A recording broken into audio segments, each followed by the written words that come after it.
as a German. Everyone is responding the same by shouting at me the 1 or 2 German words he knows. Guten Tag, mein Fräulein, Blitzkrieg, Oktoberfest, du will ficken.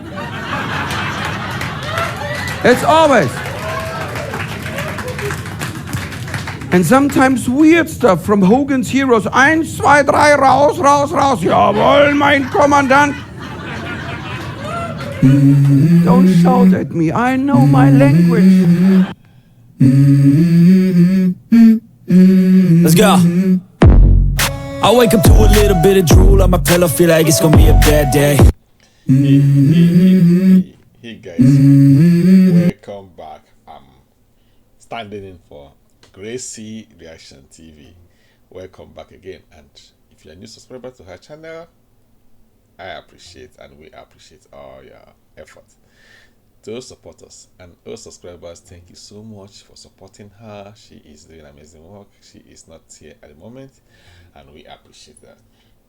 And in today's reaction, I'm going to react to this funniest German comedian I've ever seen. He is in this video. He is roasting. He was roasting UK, USA, German, and even Russians. Guys, let's hop in and enjoy this comedy and humor of this talented artist. Let's watch him. His name is Mittermeier.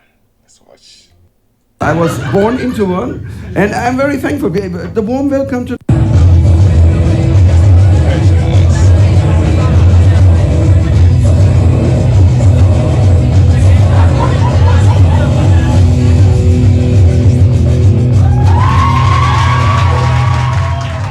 Good evening, welcome, thank you very much. Welcome, welcome. It feels quite orderly inside of a German body. Yes, I was born into one, and I'm very thankful. The warm welcome tonight, many thanks, because not every German these days traveling to other countries in the European Union is getting a warm welcome like this. Wow. Angela Merkel visiting Greece. What a commotion. Huh?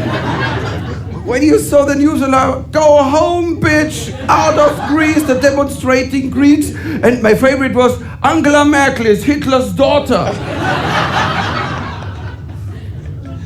Hitler's daughter? I don't know, did you ever think about how Hitler's daughter would look like? Huh? Like Angela, hey, the pictures. They showed pictures, Angela Merkel with a Hitler mustache. And come on, let's face it. If Angela Merkel wanted a mustache, she could grow one any time. Look at her, she could grow one any time. Yes. And let me tell you this, my English friends. Beware of the day Angela Merkel stops shaving. But it was a false picture, kind of, because it's only a minority of the Greeks really demonstrating like, oh, Nazi Germans. The majority of the Greeks, they're very thankful. I meet a lot of Greeks in the last weeks and a month, and they are coming like, oh, German, we are very thankful. Thank you very much for all what you did. You gave us so much money. What a gift. Excuse me, this was not a present. We bought Greece. You're mine now. Can you please mop up the floor? Yes. We bought Greece. And it turns out it was a lot cheaper than our traditional approaches in the 40s. Just kidding. I'm a German. I followed up the line like backwards to the Teutons. We're like, I'm German. Everyone was German in my family. German. And my full name is Michael Fritz Mittermeier. That's really true. Fritz. Thank you, father. Fritz is the most fucked up German name you can have. Named after every dump-ass bad guy in a Nazi World War II movie. There was always a retarded Fritz standing in front of the fortress guarding. Films like Where Eagles Dare. They were all like the cool guys. Richard Burton, Clint Eastwood. They were sneaking into the fortress. No, they were not sneaking. They were, hey, Clint, come with me. We're going, hey, Richard, be quiet. There is a guard. He doesn't hear anything. This is just Fritz. We can walk like this. We can walk like this. We can go into the fortress. Hello, Fritz. What is going on? You're dead. It's a classic safari situation tonight. Normally you go on an open game drive, you sit in an open jeep and you marvel at the wildlife, that's me. You watch the beast, that's me. And you can make remarks like, oh, it moves so cute on stage, this thing. Oh, it moves so cute. Don't scare it. It's a very rare species. It's a German comedian. Normally that's not possible, that's an oxymoron. Yes, a funny German comedian, that would be like a Russian Human Rights Commission. It's a true story also. Last week, I came here on Tuesday. Airport, I went into the taxi, the driver was always talking to me, hey my love, and after a while he was asking me, hey, what are you doing here? And I was so proud. This is my first solo show in England, in London. I was so, and I was, hey, I'm going to perform in the Soho Theatre here in London. I'm a comedian from Germany. Ah, that was a good one.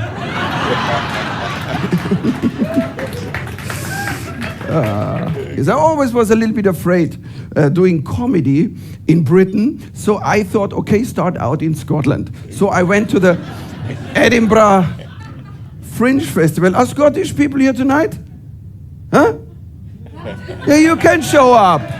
Yeah, Scottish people. I love having Scottish people in the audience because I will be not the one in the room who speaks the worst English. That's it. But for me, it's very good. When I go now on tour, on English-speaking comedy festivals, people show me around like a unicorn. Oh, it's a German comedian. Really, my new show name, Fritz the Teuton Funny Unicorn. It's just like, hey, you paid for me. And everywhere. It's like here in London, my promoters, they introduce me to everyone. This is Michael Mittermeier. He's German. For me, that sounds always like, this is Michael Mittermeier. He's handicapped. And every time, after being introduced to someone here in England as a German, everyone is responding the same by shouting at me the one or two German words he knows. Guten Tag, mein Fräulein, Blitzkrieg, Oktoberfest, du will ficken. It's always. And sometimes weird stuff from Hogan's Heroes. 1, 2, 3, raus, raus, raus. Jawohl, mein Kommandant.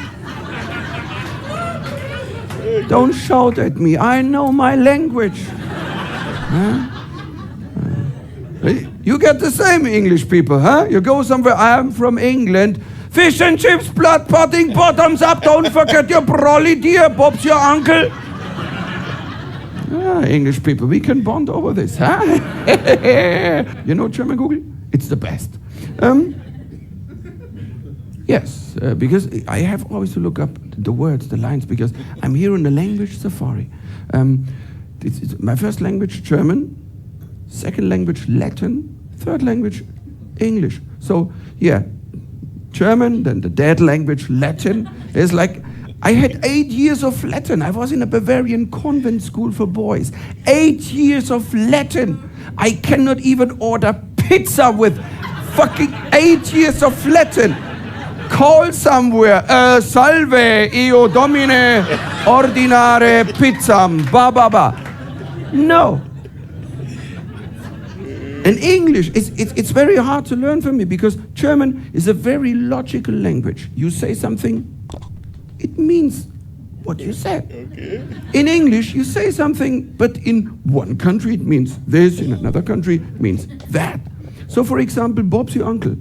I looked it up. Bob's your uncle here in England means something like, there you go. Is this right? Yeah.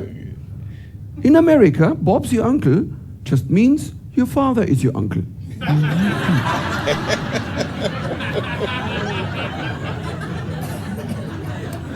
Here in England, to light a fag means to light a cigarette. In America, to light a fag means the Ku Klux Klan has a party. So this is real. I'm learning. I really try to learn. When I was a youngster, it was really, my parents didn't talk about it. In school, we were guilty. I was kind of torn in between. It's really, and in school, in university, they always told us, as a German, always keep low profile. You know, we did our thing in history, so always keep low profile. If you go abroad, don't attract attention, keep under the radar, and don't. Yeah, that's true. They told us, and now I'm confused because in the last years, the other European countries, a lot of them, hey, Germany, you're strong, you have the money, take more leadership. Don't tempt us.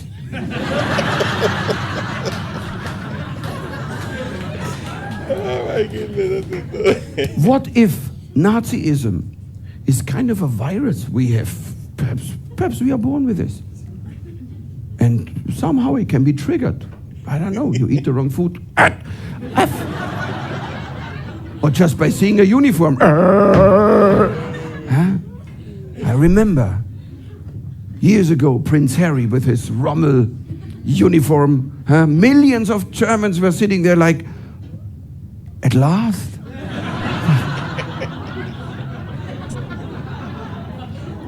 Perhaps Nazism can be triggered by just seeing a uniform. And I give you one clue. You can detect German tourists here in London very easily. They're always the guys near the Buckingham Palace. They come very near to the palace guard. And they always go there. They're very, very near. Because in Germany, we're not allowed to wear uniforms during the day anymore, no, just for fun. And Germans always, they come very near to the palace guard. And look at them, they're sniffing. They're sniffing the uniform. It's called snooping the colors. It's like ex-junkies. Oh, like, I know it is not good for me, but it smells like Warsaw in the morning. But after this time in the 70s, in the 68 movement, there was a big change in German awareness of the Nazi history. Then there was from now on in the schools in the 70s, they were overcompensating with information. I was the first generation in school. They taught us the Nazi and the World War like every day. It was like, yeah, you're guilty and blah, blah, blah. 3 times a week. We had a school subject called guilt. 3 times a week we had guilt. On Fridays we had shame. By the time I was 14, I thought I invaded Poland myself. Because for the outside world, German always sounds like a threat. And even when we want to say something very nice, something like peace on earth and goodwill to all mankind, translates in German, Frieden auf Erden und Wohlgefallen allen Menschen. Yeah. To you that sounds like we kill you all, you motherfuckers, and string you up by your balls. Did you ever watch German porn? Huh? Even for Germans, it's creepy. This is really creepy. They're always shouting. They're always, ich mach dich fertig und ich mach dich und ich warte und ich bin der Stärkste, der Härteste, der Beste und ich werde und ich mag und ich tu. Translates in English, I love you so much. We read German Google. And in German Google, about England, before I came here, I read German Google about England. And the word above all is politeness. English people, because my father, he was so German. He was really always like, son, sometimes he called me Fritz. Always be polite. I don't know, perhaps it was his relic of being guilty, whatever, but he said, be every time to anyone, you always be polite. And coming here to England, you are the Zen masters of politeness, the MacGyvers of queuing. This is really, because politeness was invented here in England. England. It's in your language. Excuse me. Could I? I'm sorry. Could I?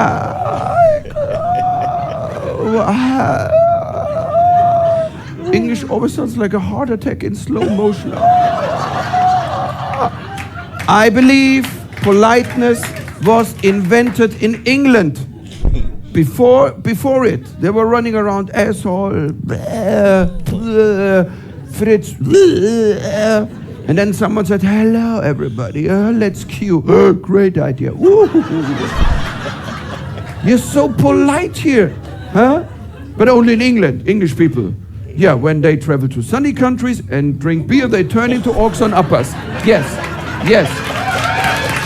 Okay. Well, it's okay.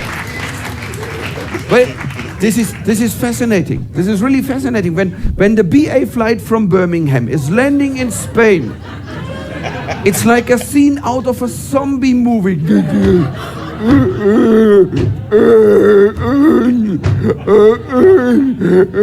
And this was just the flight crew. You know, in Germany, traffic means war. In Germany, when you stand at the red light, and between the red and the green, there's a hint of orange glowing. In this split second, you have to kick off. Ram! Otherwise, the German driver behind you, Arschloch, Oktoberfest, du willst ficken, raus, raus, raus.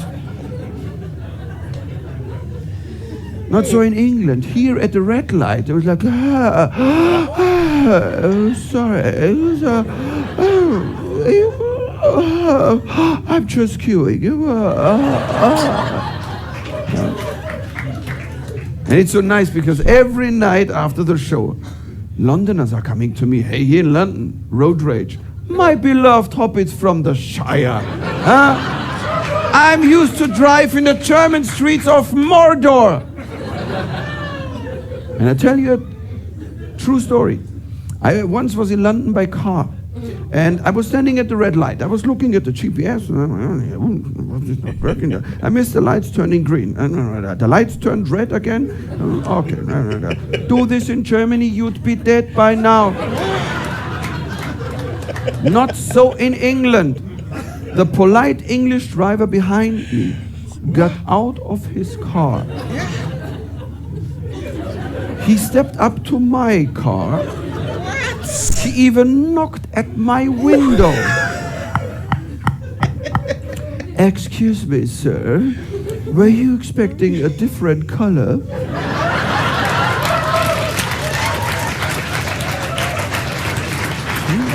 In Germany, when someone on a phone says, I come now, he's there.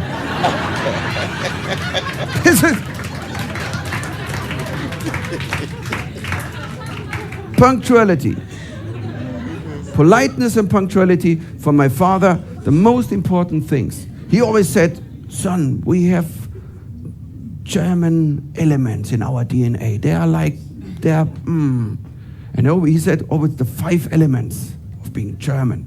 And my father, he was organization, politeness, discipline, efficiency, and punctuality.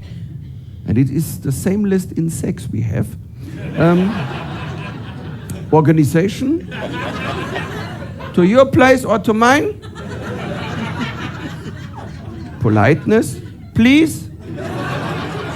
Lay down. Discipline, be quiet. Then efficiency and punctuality together. I'm coming. Now.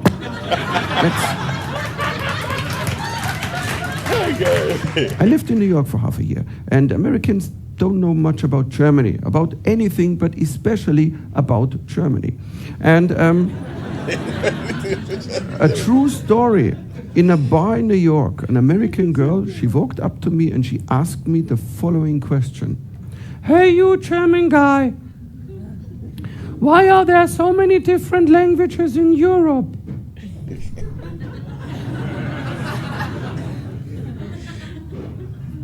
What do you answer to such a extremely intelligent question? And I said to her, look, Tiffany, You want to know why there are so many different languages in Europe? Because we Germans lost the war. So, now comes the point. You know what she answered to me? Oh, I'm so sorry for you guys.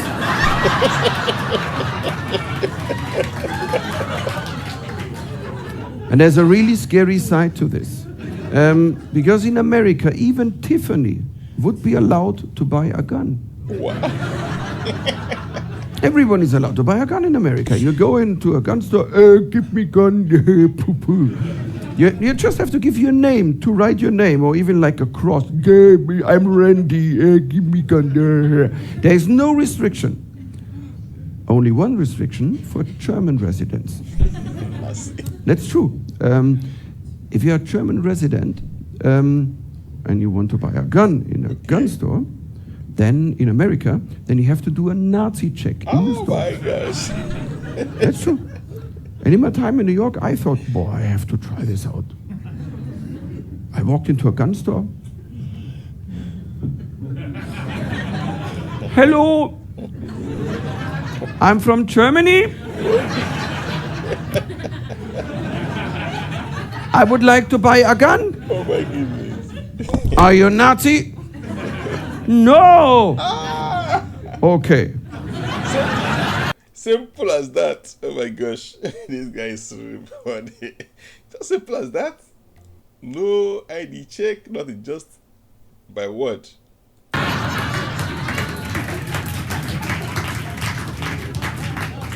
I thought this was too easy, so I take it up a notch. I went out of the store, did my hair a little bit Adolf style, put a mustache on my upper lip, and went into another gun store.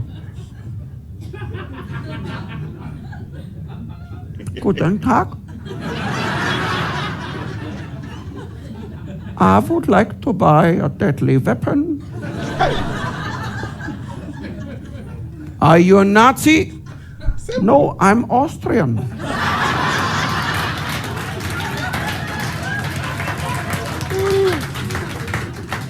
Tonight I'm gonna let you in on a German secret.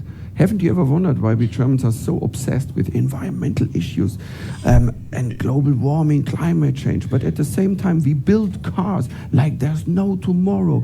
BMW, Porsche, Mercedes, Audi, Volkswagen. This is a contradiction. I thought so too. Until one day I watched the news. The anchorman was panicking about global warming. Time is running out. Heat waves, hurricanes, the sea level is rising continuously. I was like, oh, the sea level is rising, but in Germany we have the Alps, so we have time. Not everyone has time. London, for example. I looked this up on German Google. London lies 45 feet above sea level. Munich, 2,000 feet above sea level.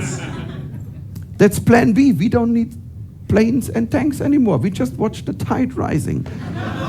As they say at Audi, Vorsprung durch Technik. Blub, blub, blub, blub, blub, blub, blub. Huh? Scottish people can relax. You have the Highlands. Huh? Yeah. Did you ever hear Scottish people complain about global warming? No, they want to see the English drown. Huh? Bye-bye, Big Ben. Hello, Ben Nevis. So, 45 feet above sea level, huh? And that's why here in London, the new Wembley Stadium and the new Olympic Stadium both look like two giant rubber dinghies. They're emergency rafts. Yes. There will be a time in the near future where a lonely Wembley dinghy drift towards Scotland. Excuse us, would you have a spot of dry land left with you? Scots standing on Arthur's seat. Sorry, we're booked. I wish everybody a safe safari to wherever he goes. Thank you very much.